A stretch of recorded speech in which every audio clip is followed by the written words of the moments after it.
Bueno, pues nada, empezar agradeciendo la invitación, compartir mesa con Clara. Para mí es un honor venir aquí desde una disciplina como la sociología a un seminario de doctorado de filosofía y, bueno, como ya hemos hablado en la comida, pues bueno, lo que siempre trato cuando vengo aquí pues es de hacer un ejercicio, intentar un acercamiento, ¿no?, entre ambas disciplinas y de alguna manera poner en juego algunas hipótesis de nuestro trabajo de investigación. En principio había pensado una cosa más descriptiva, pero luego pues me he lanzado, ¿no?, me he atrevido a lanzar algunas hipótesis así más analíticas y bueno, si todo sale bien, pues espero tener un contraste vuestro y una validación e invalidación de un poco las reflexiones, ¿no?, que traigo aquí a poner en circulación, ¿no? En principio, ya lo habíamos hablado también, pues el título de la sesión me pilló un poco descolocado, pero bueno, he tratado de hacer también en la introducción pues un ejercicio, ¿no?, de adaptación entre lo que voy a contar y el título de la ponencia, que en principio, claro, dentro de la agencia política, pues había pensado que viniendo de una disciplina como la sociología, que es más estudia las estructuras de poder, es decir, las determinaciones, pues como que se contrapone, digamos, al concepto de agencia, ¿no? Y lo que tratamos más bien los sociólogos es de justamente identificar las determinaciones de la agencia o como mucho la construcción social de la agencia, ¿no?, de los deseos y de las subjetividades, ¿no? Y entonces pues por ahí voy a empezar, ¿no? He preparado la presentación, no acostumbro a leer, pero bueno, también como esto es un espacio donde soy violento, digamos, con la lectura de los textos y además lo apreciáis, pues lo he escrito y lo he dividido en 10 tesis o hipótesis, podemos decir, y entonces lo voy a ir enumerando, ¿no? Y a ver qué da de sí, ¿no? Voy a tratar de ajustarme al tiempo, ¿no?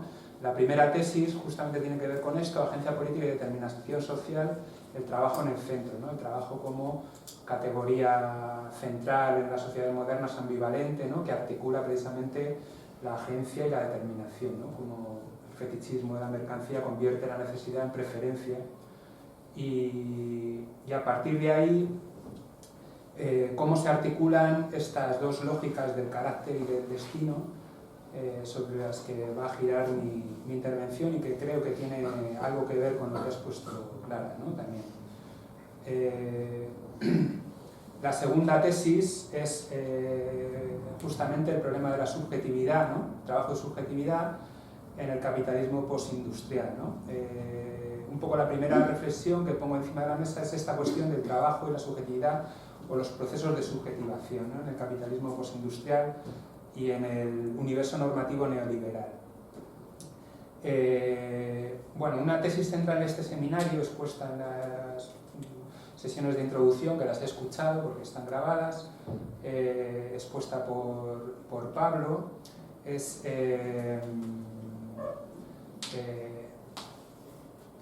esta de cómo los nuevos dispositivos disciplinarios del trabajo no se proponen condicionar o controlar directamente los cuerpos, como en los modelos de vigilancia y castigo clásicos de la fábrica y el trabajo asalariado, que partía del supuesto de la tendencia natural de la vagancia del operador, sino que se proponen hacerlo mediante procesos de subjetivación que conquistan de alguna manera el alma del sujeto laborante de tipo emprendedor, entrepreneur, ¿no? En este caso, la cuestión de la disciplina, yo distinguiría los discursos de las prácticas, ¿no? O haría la pregunta, ¿no? ¿Son los determinantes del proceso de acumulación ampliada del capital los que están detrás del cambio en las formas que asumen las relaciones salariales? Es decir, de los modelos de eficiencia vinculada a la organización del trabajo para maximizar la producción de valor y de eficacia en el sentido de hacer que el trabajador trabaje, ¿no? Son dos dimensiones, dos retos, digamos, de cualquier sistema organizativo en la relación salarial, en la medida en que hay una cesión de la voluntad por un tiempo determinado y entonces la organización del trabajo tiene que asegurar esos dos aspectos. Por un lado, organizar el trabajo eficientemente, pero por otro lado, supeditarlo a modelos disciplinarios, ¿no?, a modelos de eficacia, ¿no? Frente a la otra tesis que yo tiendo a seguir, es esta de que los discursos y programas en torno a la subjetividad, neoliberalismo, etc., son más bien formas de dotar de discursividad, de nombrar, ¿no? Condiciones estructurales de la etapa actual del ciclo de acumulación ampliada de capital, que se caracterizan por esta, luego hablaré un poco más de ello, por esta individualización de las relaciones laborales, esta fragmentación de los procesos productivos y una orientación fundamentalmente centrada en la intensificación del trabajo, ¿no? Por tanto, la tercera hipótesis sería identificar cuáles son estas condiciones generales, muy generales, ¿no? Y muy simplificadas, ¿no? Del estado actual del proceso de acumulación ampliada de capital, fundamentalmente tras la crisis de 2007, ¿no? Bueno, muy resumidamente, ¿no? Se caracterizaría este estado actual del proceso de acumulación por dos o tres fenómenos generales fácilmente identificables, ¿no? Una es obviamente el agotamiento de los recursos técnicos y naturales disponibles, otra es también el agotamiento, parece ser, de la búsqueda del capital por la conquista de nuevos territorios o esferas de explotación, en la medida en que, pues, por una parte se agotan geográficamente y por otra parte están dando ya muestras de conformación de resistencias, ¿no? de trabajadores asalariados en otros países, ¿no? Y como un segundo rasgo, digamos, de estas nuevas condiciones de intento de recuperación de la tasa de ganancia es esta búsqueda, ¿no? de nuevas regiones de transformación del tiempo de reproducción en tiempo productivo, ¿no? En las clases asalariadas, sobre todo en los países centrales, ¿no?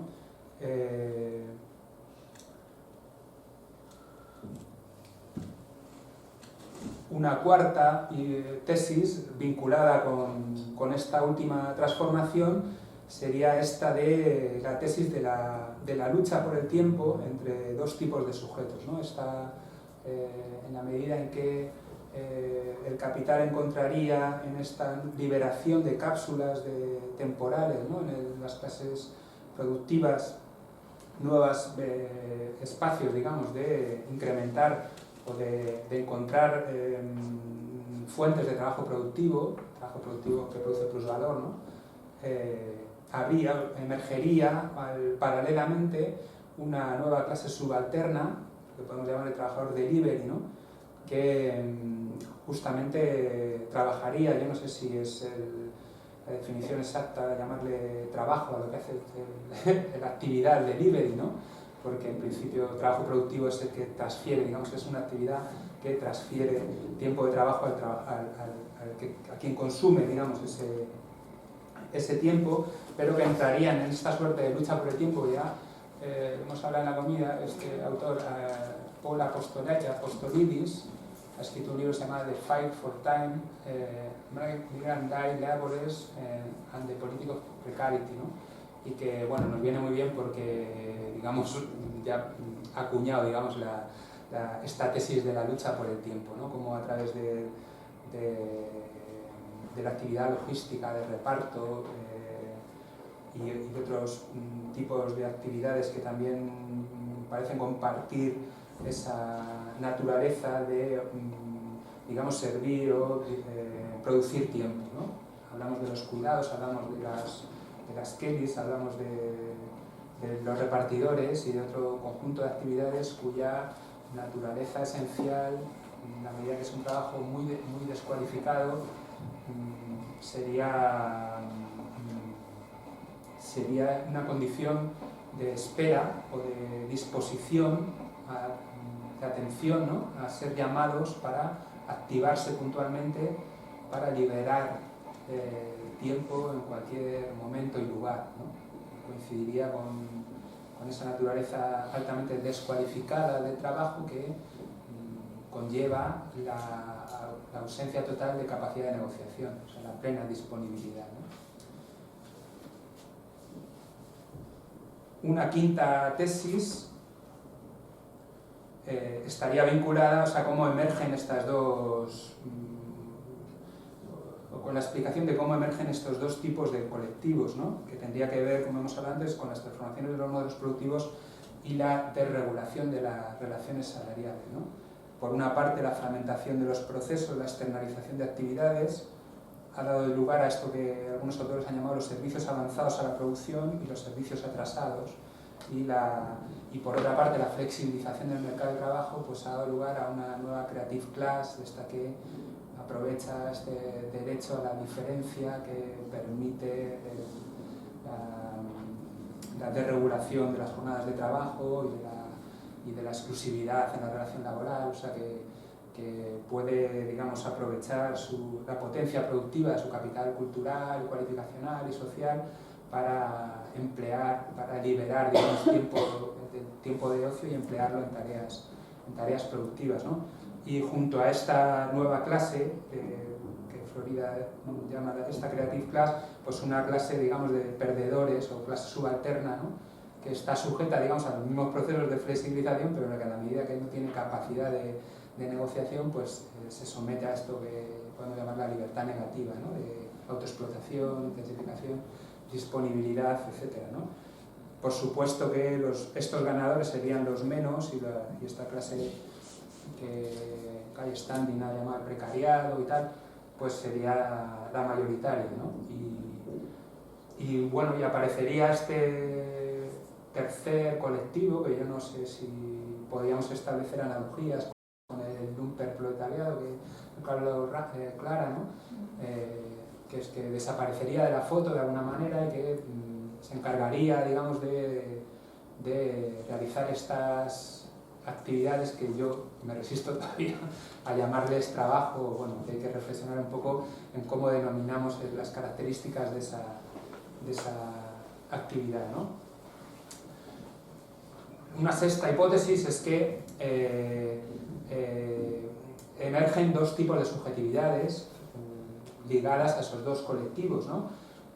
La que podríamos llamar el sujeto emprendedor y el sujeto delivery, ¿no? El sujeto delivery es, digamos, como el negativo, el complemento del sujeto emprendedor, en el sentido de si hay que buscar algún tipo de posibilidad de acción colectiva, ¿no? Como que uno se tendría que mirar en el otro, ¿no? No son, o sea, en términos, en el mercado aparecen enfrentados en esa lucha por el tiempo, pero están interrelacionados y actúan como vasos comunicantes, ¿no? Podrían tener, digamos, algún tipo podría haber entre ellos algún tipo de alianza, ¿no? Con un análisis de este tipo, ¿no? El primer colectivo sometido a lo que podemos llamar una subjetivación fuerte, una subjetividad fuerte, que Laval y Lardot han caracterizado como ultrasubjetivación, subjetivación a través del exceso de ti, la superación excesiva del sí mismo. Utilizan las teorías de Rose, que habla de las tecnologías de psi, ¿no? Dispositivos vinculados al coaching, la motivación, activación, resiliencia, actitud, todas bueno, luego lo desarrollaremos un poco más, ¿no? Esta, bueno, que bueno, Pablo la ha definido mucho mejor que yo, ¿no? De actitud constante a la búsqueda de nuevas oportunidades, ¿no? De producir rentabilidad, ¿no? A través de, pues eso, dispositivos de subjetivación fuerte, ¿no? Que contrasta con dispositivos de gestión de recursos humanos que, a nuestro entender, están, o no sé si están orientados, pero por lo menos producen una destrucción total de la subjetividad. Es un sujeto sometido a un régimen de espera y de arbitrariedad, ¿no? Su tiempo está vaciado y su capacidad de agencia neutralizada. Está sujeto a una ausencia de calculabilidad y a un régimen no meritocrático de reducción de horas de trabajo y de acceso a recursos materiales. Esto no lo he dicho, pero bueno, basamos toda esta reflexión en una investigación que estamos haciendo sobre los migrantes españoles en la logística holandesa, y en concreto son una figura que se llama, denominan allí el flex worker, que está sometido a un sistema de trabajo, un contrato de 0 horas y para el que se repite con bastante frecuencia estos criterios de arbitrariedad, ¿no? Por una parte están sometidos a indicadores, a ratios de productividad, a evaluaciones, tiene un sistema de penalizaciones, de warning, ¿no? De falta de disciplina y tal, pero luego no se respeta eso en ningún momento para asignarles horas de trabajo, sino que parece que el algoritmo pues sigue unos criterios no meritocráticos de distribución de la arbitrariedad, y que nosotros identificamos precisamente con esa primacía de la disponibilidad frente a la capacidad de negociación que proporciona la experiencia o la productividad, y que se producen en trabajos tan descualificados como este, ¿no? en los que el reconocimiento de la cualificación o de la experiencia, de la productividad, del learning, se presenta como un elemento de resistencia, ¿no? Bueno, siempre ponemos el ejemplo ¿no? Son dispositivos de gestión que permiten que un trabajador haciendo la compra un sábado a las 9 de la mañana reciba un mensaje en el móvil y a la hora esté en la puerta del camping deseando, ¿no? que le recojan para ir a trabajar, porque tiene que conseguir horas, ¿no? Entonces, bueno. La séptima hipótesis es que estas dos subjetividades obviamente corresponden a dos formas de subjetivación. Por un lado, estos dispositivos que tratan de guiar a los sujetos haciéndoles asumir plenamente determinado comportamiento que se espera de ellos, cierta subjetividad de trabajo en todas las esferas de la vida, frente a un sujeto que vive en el presente, que no tiene posibilidades de proyectarse hacia el futuro y que está sometido a un régimen de total arbitrariedad y de inseguridad, ¿no? Y de incertidumbre, ¿no? Bueno, estos los conocemos más, ¿no? Las técnicas del gobierno de sí, la autodisciplina, la búsqueda constante de posibilidades de ahorrar tiempo, ¿no? De pedir, consumir por internet, de acudir a los repartidores, ¿no? Para que te traigan la comida, de poder, etcétera, ¿no? Podríamos decir que es un sujeto que, digamos, encuentra, si luego la retórica es esta de la salvación o de la trascendencia, en la propia inmanencia, ¿no? Este discurso muy del emprendedor en el que incluso el fracaso es una forma de éxito, ¿no? El intentar, el probar, frente a un sujeto que está en espera y para el cual podemos decir que el estar en esta condición, digamos, de inmanencia constante es la trascendencia en sí, en las entrevistas aparece siempre el discurso de la esperanza, ¿no? Vivir en la esperanza, vivir en un futuro, en un porvenir, ¿no? Porque no encuentras en tu vida diaria esperando en un camping, en un bungalow, no puedes emplear el tiempo en hacer nada, porque cualquier compromiso social o cualquier ocupación, cualquier empleo de tiempo, ¿no? En otra cosa que no sea la espera, es una limitación a la posibilidad de ser llamado, ¿no? Entonces, bueno, como que contrastan, ¿no? esas dos formas de vida, ¿no? Encontramos que el algoritmo no solo es un, digamos, nuevo dispositivo técnico de gestión de recursos, sino que aporta un cambio cualitativo en la posibilidad de gestionar estas nuevas subjetividades y bueno, esto ya también es para ponerlo en discusión, esta cosa de la accountability que dicen Laval y Dardot, que otros autores han llamado de gestión por el rendimiento, ¿no? Y que nosotros podemos digamos, traer al terreno de la crítica de la economía política en términos de rentabilidad, ¿no? La rentabilidad no es exactamente productividad, sino es esto del trabajo productivo, ¿no?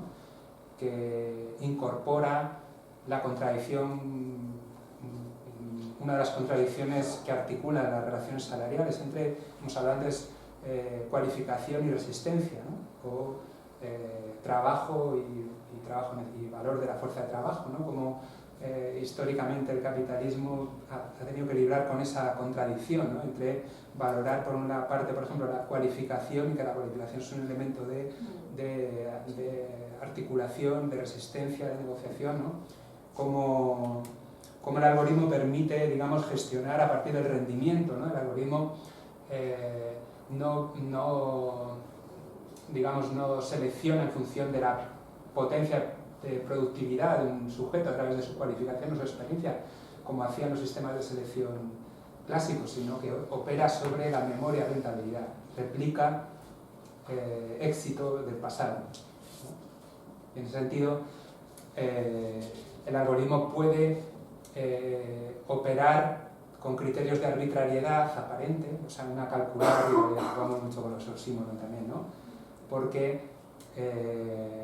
la memoria de rentabilidad le dice que un trabajador con menos ratios, con menos experiencia, con menos tal, que vive, que acaba de llegar o que tiene determinadas horas, es más rentable que otro que potencialmente, pues los criterios, digamos, cualificacionales y tal, podrían indicar que es más productivo, pero en un trabajo tan descualificado eso niega la disponibilidad, ¿no? Y cómo el algoritmo, por una parte, consigue operar en esos términos y por otra parte también es difícilmente regulable, ¿no? Ahora se están discutiendo en muchos foros, ¿no? la negociación colectiva y tal, pero claro, el algoritmo no tiene criterios, no tiene, hablan de la caja negra porque vas al algoritmo y dentro no tiene nada. Además, los árboles de decisión de la inteligencia artificial ya ni siquiera los programadores saben realmente con qué criterios operan los algoritmos, porque no es necesario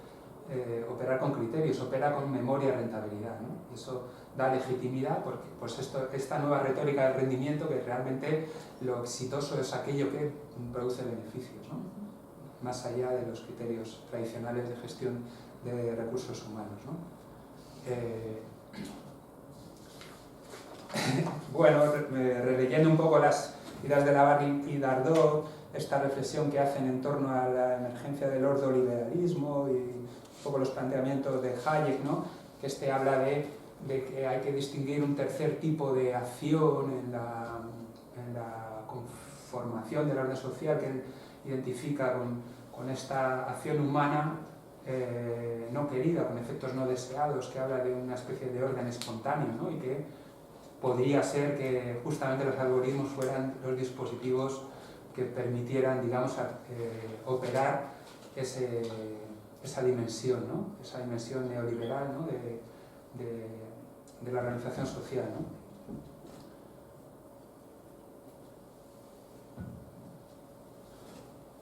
El algoritmo tendría, por tanto, esas dos virtualidades, ¿no? Por un lado, opera la irracionalidad calculada y por otro lado es imposible de regular, ¿no? La tesis 9 sería como, bueno, quizás estas dos gramáticas tuvieran una misma raíz, ¿no? Y esto, bueno, aquí ya voy a ser osado, no voy a meter en terreno más filosófico, ¿no? Pero bueno, a partir de las lecturas que yo había podido hacer, pues siempre me ha resultado de bastante interés una lectura que hicimos en un seminario de filosofía de Agustín de Hipona en torno al problema de la gracia, ¿no? Y en torno a esto del carácter y el destino, el problema del libre albedrío y cómo encontraba yo una matriz de estas dos subjetividades, una misma matriz que luego yo creo que también podemos encontrar en Foucault y las tecnologías del yo, ¿no? Está al final, o sea, un poco, supongo que lo conoceréis, ¿no? Todo, porque es un texto, yo creo que clásico, ¿no? Como Agustín critica a los pelagianos, el plantear el problema de la salvación en términos de meritocracia, ¿no? Como que fuera, para poder existir el pecado tenía que haber la responsabilidad, y entonces pues está un poco en la base, ¿no?, de la ética protestante y todo esto. Y como Agustín pues, hace una crítica precisamente a los pelagianos, pero encuentra una fórmula que no es exactamente la del destino y la omnipotencia divina que responsabiliza al sujeto y tal, sino que lo plantea en términos de cómo de la consecución de la gracia, ¿no? La gracia no entra, digamos, en una lógica exactamente distributiva, pero tampoco es algo azaroso, ¿no? Sino que hay una implicación, ¿no?, del sujeto, pero más bien en su actitud, digamos, contemplativa, ¿no?, en la actitud de la plegaria, ¿no? Más o menos viene a decir que la gracia no se concede al que... O sea, la gracia se concede al que no la espera ni la busca, ¿no? Entonces eso niega un principio distributivo, pero es un principio distributivo en sí, ¿no? Porque es una especie, y yo creo que esta teatralidad, este cinismo, de que nos habla Clara, puede que esté vinculado con esto, ¿no? Y que quizás sea el contrapunto, partiendo de esa misma matriz, entre esas dos, digamos, gramáticas, ¿no? Por un lado, la ética esta neoliberal del cuidado de sí, que dice, en las tecnologías del yo, que dice Foucault, ¿no? Esta cosa de la eucratella, ¿no?, del gobierno de sí, el control de sí, oponiendo la voluntad a los deseos, la razonabilidad o el interés en términos de Hirschman frente a la pasión, etc. La autopersuasión, cada uno debe creer que los recursos se encuentran en él mismo, ¿no? Todo esto, bueno, la reflexión de la biopolítica, ¿no? El arte de gobernar los cuerpos no consiste en transformar al sujeto pasivo, sino en conducir al sujeto a que haga o acepte querer hacer, ¿no?, lo que hay que hacer, algo así. En el polo opuesto trabaja, yo creo, también Foucault en la otra interpretación del cuidado de sí, ¿no? Esta cosa de que el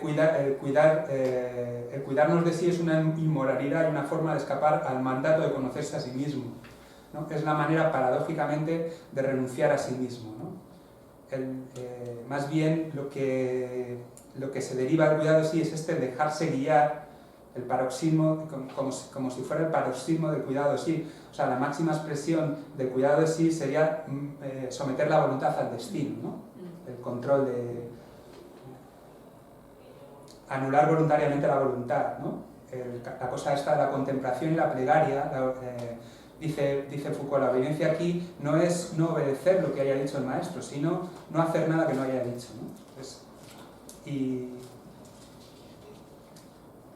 Y bueno, entre medias de estas dos gramáticas aparece este discurso managerial y también de los analistas, ¿no?, que está cargado de oxímoron, ¿no?, desde lo de Burawoy, ¿no?, el consentimiento a la producción, la servidumbre voluntaria, la autonomía controlada o responsable, ¿no?, la implicación obligada. Están ahí, son significantes ahí circulando, ¿no? Y bueno, y ya para terminar, la tesis 10 sería un poco pensar qué nuevas formas de sufrimiento,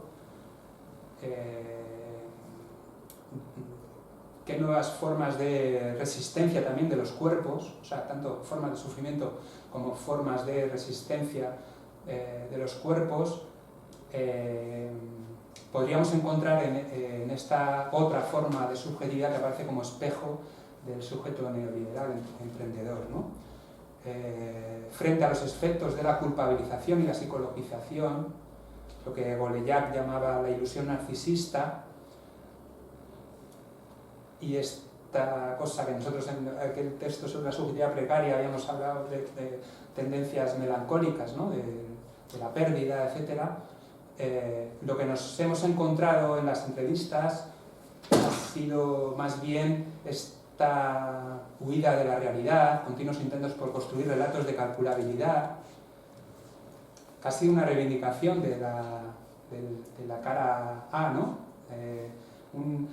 Nosotros estábamos viendo cómo operaba el algoritmo, por una parte, y por otra parte todos los relatos de la gente eran idealizar que había criterios de meritocracia, ¿no? que eran posibles estrategias de acción y de proyectos vitales basados en una forma de gestión muy frágil, ¿no? Y cómo se producía esa disonancia, ¿no? Esa necesidad por salud mental de creer en el discurso meritocrático, ¿no? Como realmente la fe, ¿no? O sea, la creencia, en este caso no es que de esperanza, sino que solo el que cree, que tiene fe, sobrevive, ¿no? La creencia es la salvación de sí en estos contextos, ¿no? Porque es lo que les permite sobrevivir, ¿no? en esa situación, ¿no? Y lo voy a dejar. Muchas gracias.